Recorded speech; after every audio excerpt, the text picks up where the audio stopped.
va poursuivre avec deux communications qui sont très complémentaires, donc je vous propose de discuter à la fin des deux communications sur les tumeurs endocrines duodéno-pancréatiques dans les néoplasies endocriniennes multiples de type 1. Donc on va commencer avec Pierre Baudet de Dijon, qui va nous parler de l'histoire naturelle de ces tumeurs, et on complétera avec Sébastien Gaujou de Cochin pour quand intervenir et comment les surveiller. Donc Pierre, à toi. Bien, merci pour l'invitation. Le titre Histoire naturelle des tumeurs endocrines duodéno-pancréatiques des néoplasies endocriniennes multiples de type 1. C'est un sujet difficile parce que le bloc duodéno-pancréatique des NEM1 est atteint de tumeurs multiples de tailles diverses, sécrétant, vous voyez, des hormones diverses aussi, des bleus, des rouges, des vertes, et de tailles multiples. Et que cette disposition est quand même un problème chirurgical en termes de choix pour adapter l'intervention chirurgicale à chaque patient. Alors la question du jour, c'est le risque oncologique. Ce n'est pas la stratégie chirurgicale à visée antisécrétoire, c'est le risque oncologique. Juste une petite diapo pour montrer un patient NEM1 de 15 ans qui a 3 tumeurs, donc la même sur le pancréas. Alors il y a deux problèmes oncologiques dans une TNE, c'est d'abord celui des métastases, puisque ce sont des tumeurs à évolution lente mais éventuellement fatales. Donc il y a une première phase, sont les métastases à distance, qui peuvent être lentes, qui sont embêtantes mais pas forcément vitales. Puis une deuxième étape, malheureusement, qui est la mortalité. Donc le but de cette étude, c'était de comprendre ces deux paramètres, leur enchaînement, pour pouvoir adopter des stratégies chirurgicales correctes. Alors qu'est-ce qu'on sait vraiment sur le bloc duodéno-pancréatique des NEM1 ? On sait que l'évolution métastatique à distance est significative quand une tumeur non fonctionnelle atteint 2 cm de diamètre. Donc ça, c'est une indication chirurgicale validée pour les tumeurs non fonctionnelles. On sait que les tumeurs endocrines du duodéno-pancréas diminuent la survie. Il y a des études multivariées, mais bon, ça peut être pour cause mixte, parce que ce n'est pas uniquement carcinologique, ça peut être pour cause sécrétoire, je ne sais pas, d'une maladie multi-ulcéreuse de Naegeli-Ellison, par exemple. On sait que les glucagonomes, c'est très rare. Ça, c'est que la définition, il faut être clair, c'est que ça sécrète au moins 3 fois la norme de glucagon, et que ça diminue la survie, mais ce n'est pas trop étonnant, ce sont des très grosses tumeurs. Donc tout ça, ça a été validé au cours d'un certain nombre, à la suite d'un certain nombre de publications sur les tumeurs de 2 cm. Là, c'est la première analyse multivariée qui a ses limites, qui montre les différents risques suivant les catégories de lésions. Il y a le groupe GBS, c'est glucagonome, lipome, somatostatinome, les tumeurs non fonctionnelles et gastrinomes qui augmentent le risque. En bas, l'insulinome qui n'augmente pas, mais cette étude avait de grandes limites, c'est qu'elle ne tient pas compte de la taille de la tumeur. Et puis on l'avait déjà vu que les glucagonomes, c'était quand même pas des tumeurs très sympathiques. Donc étude à partir de la cohorte nationale française des NEM1. Actuellement, enfin en 2017, 1286 patients. On en enlève 87 qui ne sont pas symptomatiques, il en reste 1200. On en enlève 412 qui n'ont pas de tumeur duodéno-pancréatique, il en reste 787.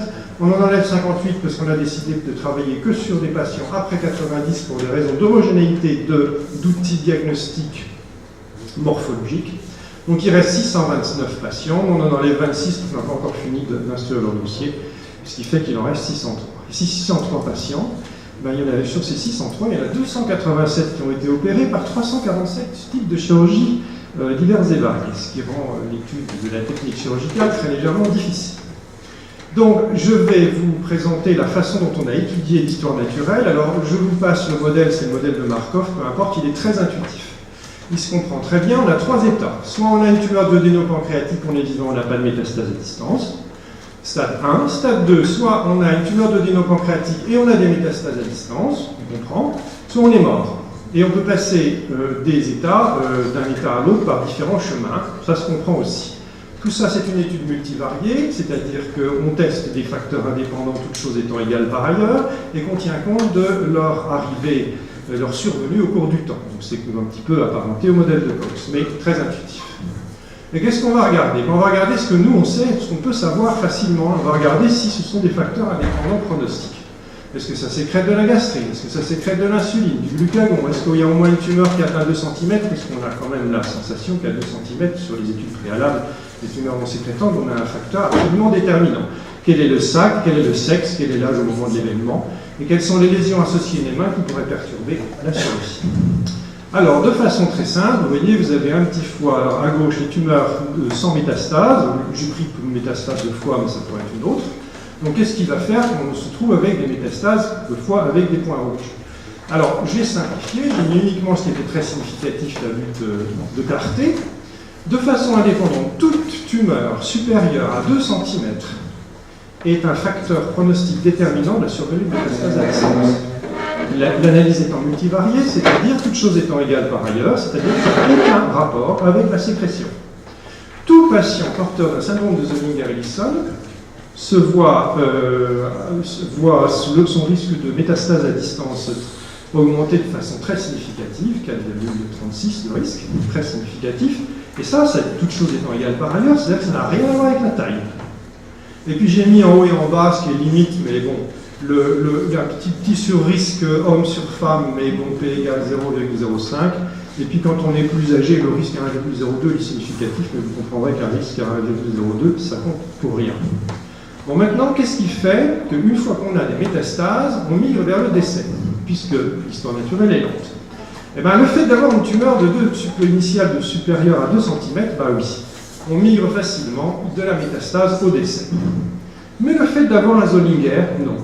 C'est-à-dire que, en clair, quand on a des métastases à distance d'un syndrome de Zollinger-Ellison, on est assez peu propice à avoir un décès. Ça ne veut pas dire qu'il n'y en ait pas. Ça veut dire que statistiquement, il n'y en a pas. Ce qui est très légèrement différent, on le verra plus tard. Le fait d'être un homme, c'est pas bon, en gros. C'est pas juste, mais c'est comme ça. Le fait d'avoir plus de 40 ans, ça n'a aucune importance, parce que le risque est à 1, il est choupette. Alors maintenant, qu'est-ce qui fait qu'on peut passer directement d'une tumeur sans métastase au décès? Ben, c'est le fait d'avoir une tumeur thymique. Parce que quand on a une tumeur thymique des mains, on verra dans l'explication après, et ben, on a des complications qui sont thoraciques loco-régionales, qui tuent plus vite que les métastases. Donc on ne passe pas par le stade métastase au sens de la significativité vers le décès. Alors maintenant, si on fait une synthèse intermédiaire, on peut dire que toute tumeur supérieure à 2 cm, indépendamment de la sécrétion, est vecteur de métastase à distance et de décès. Que le fait d'avoir un syndrome de Zollinger-Ellison, ça donne beaucoup de métastases, mais pas tellement de décès. Que le fait d'avoir une tumeur thymique, ça tue, on le savait déjà, mais ça ne passe pas par le stade des métastases à distance en général. Que le fait d'être un homme, ça donne beaucoup de méta et des décès. C'est dommage. Et que les autres sécrétions n'ont aucun effet significatif sur la survenue de métastases et de décès. Alors, la méthode, elle est limite. Bien sûr, on parle de risques statistiquement significatifs. Ça veut dire qu'il y a des risques réels, mais qui ne sont pas forcément statistiquement significatifs. C'est une question de puissance de l'étude. Ce n'est pas absolu. Et que la chirurgie n'est pas prise en compte. C'est très frustrant, je sais bien. Il y avait 347 chirurgies, c'est 287 patients. C'est impossible de les prendre en compte compte tenu de la complexité des chirurgies. Mais ce que l'on sait, c'est que quand on a une tumeur neuroendocrine vraiment agressive, elle a toujours un impact, finalement. Ça sort toujours, même s'il y a de la chirurgie. Ça peut être gênant pour des tumeurs comme l'insulinome, qui sont opérées quand elles sont petites, pas visées antisécrétoires, pour avoir un effet préventif et que du coup, ça ne rentre pas réellement en compte dans l'analyse détaillée de l'histoire naturelle. Alors maintenant, il y a une petite réflexion. Petite réflexion qui vient des anatomopathologistes. Eh bien, dans le syndrome Zollinger-Ellison des NM1, c'est dû à des gastrinomes, tumeurs neuroendocrines qui marquent 100% la gastrine, c'est donc la définition, qui ne sont pas forcément sécrétants, qui sont sécrétants ou pas. Et les anapathes nous apprennent que dans la NM1, ils sont localisés dans le duodénum, et que ça existe pratiquement jamais dans le pancréas, et que leur taille est petite. Première constatation. Donc on pourrait dire que dans les TNE duodénopancréatiques des NM1, il y a une maladie du tube, je veux dire du tube du duodénum, qui sont les gastrinomes, qui sont multiples, qui peuvent ou pas sécréter de la gastrine, au début non, après oui, et qui donnent à ce moment-là ou non le syndrome de Zollinger-Ellison. Et qu'il y a des tumeurs neuroendocrines du pancréas qui sont sécrétantes ou pas, qui sécrètent le plus souvent de l'insuline, plus rarement du glucagon et rarement vraiment du VIP et autre chose, qui sont de toute taille, et que le gastrinome du pancréas, ça existe dans la NM1, mais c'est une rareté. Je sais que ça existe parce qu'on en a, mais ça reste quand même très très très rare. C'est une maladie du tube. Donc on propose ce schéma, on considère qu'en fait il y a deux organes séparés. Il y a le duodénum, c'est un tube. Il y a le pancréas, c'est un organe plat. Ce tube, il donne énormément de métastases à distance, et une seule croix, il tue, oui, mais relativement modérément par rapport au nombre d'états métastatiques. Et il s'oppose ainsi aux tumeurs du pancréas, qui donnent pas mal de métastases hépatiques, mais surtout qui tuent énormément quand elles sont supérieures à 2 cm. Alors tout ça, ça va nous aider à avoir des règles d'indication chirurgicale. Auparavant, on peut essayer de comparer avec ce qui se passe dans les formes sporadiques en termes de survie. Est-ce qu'on trouve un peu cette même histoire naturelle? Eh bien oui, d'une certaine façon. C'est-à-dire que si on regarde la littérature, les tumeurs neuroendocrines sporadiques du grêle, c'est-à-dire les pas de duodénal métastatiques, ont une survie à 5 ans de 54%. Alors que les tumeurs neuroendocrines sporadiques du pancréas ont une très mauvaise survie par rapport aux précédentes à 19%. Donc on retrouve entre tube et pancréas ce même contraste. D'autres études, une autre étude aussi, nous montre en termes de médiane de survie, cette fois-ci dans les tumeurs sporadiques du duodénum métastatique, une survie à 57 mois, alors que quand il s'agit d'une tumeur pancréatique métastatique, elle est seulement de 24 mois. Alors c'est intéressant de voir que cette conception de l'ADMA avec 2 organes, en fait, elle se retrouve un petit peu dans la logique de l'histoire naturelle des tumeurs neuroendocrines sporadiques, mais un peu transposées. Quoi qu'il en soit, les indications chirurgicales à visée carcinologique. Bon, en ce qui concerne la taille, il ne faut pas se tenir compte de la sécrétion. Donc on généralise la loi précédente des tumeurs non fonctionnelles. La généralisation est la suivante. Donc toute tumeur supérieure à 2 cm de diamètre, en général sur le pancréas, doit faire l'objet d'une indication chirurgicale pour prévenir les métastases à distance et pour augmenter la survie. Alors, quid des syndromes de Zollinger-Ellison? Alors, une petite référence à une étude du NIH qui a dit une chose assez intéressante. C'est qu'on peut considérer que dans le Zollinger-Ellison d'énéma, il y a 20% de formes agressives et 80% de formes assez indolentes. Ce qui pourrait un peu expliquer pourquoi indolentes, même si elles sont métastatiques. C'est-à-dire qu'il y a des patients métastatiques hépatiques, mais qui ont une survie qui est très très bonne, qui tuent relativement peu.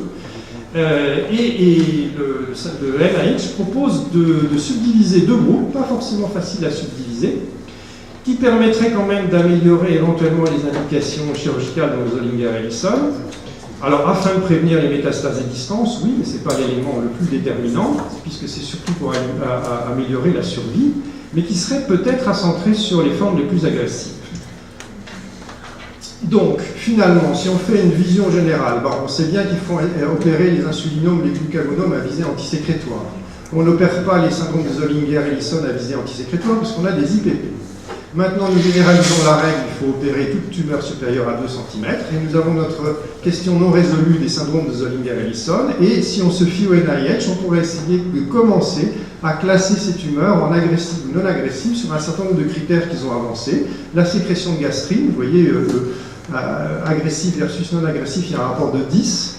L'âge au diagnostic de S, quand c'est agressif, c'est plus jeune que quand ça ne l'est pas. La durée des symptômes avant diagnostic, c'est plus court quand c'est agressif que quand ça ne l'est pas, ce qui est assez logique. On a probablement un profil génétique à chercher. Et en tout cas aussi, si on veut faire de futures études sur l'efficacité de la chirurgie dans le traitement du syndrome de Zollinger-Ellison d'énéma, comme ça tue relativement peu, on n'arrivera pas à avoir de puissance statistique, on ne pourra pas utiliser la survie globale, mais il faudra plutôt utiliser la probabilité de métastase métachrome. Alors je vous avais dit que les hommes, ils avaient moins bonne survie, alors on peut essayer de réfléchir pourquoi. Il y a un certain nombre de publications. Les estrogènes diminuent la croissance des tumeurs neuroendocrines du duodénopancréas, c'est connu. Les hommes ont une progression tumorale plus rapide dans toutes les tumeurs du duodénopancréas, c'est connu. Les hommes ont plus de complications post-opératoires dans la chirurgie pancréatique en général, c'est connu. Et la chirurgie pancréatique est exposée à plus de risques de fistule chez les hommes, c'est connu. Alors c'est peut-être ça qui explique la différence. Conclusion, les indications opératoires à visée carcinologique sur le duodénopancréas d'énéma chez les patients doivent suivre d'abord 2 règles simples. Toute tumeur supérieure à 2 cm, indépendamment de toute notion de sécrétion, et le syndrome de Zollinger-Ellison, s'il existe des critères d'agressivité. Ensuite, il faut choisir sa technique. Et là, la porte est ouverte à la discussion.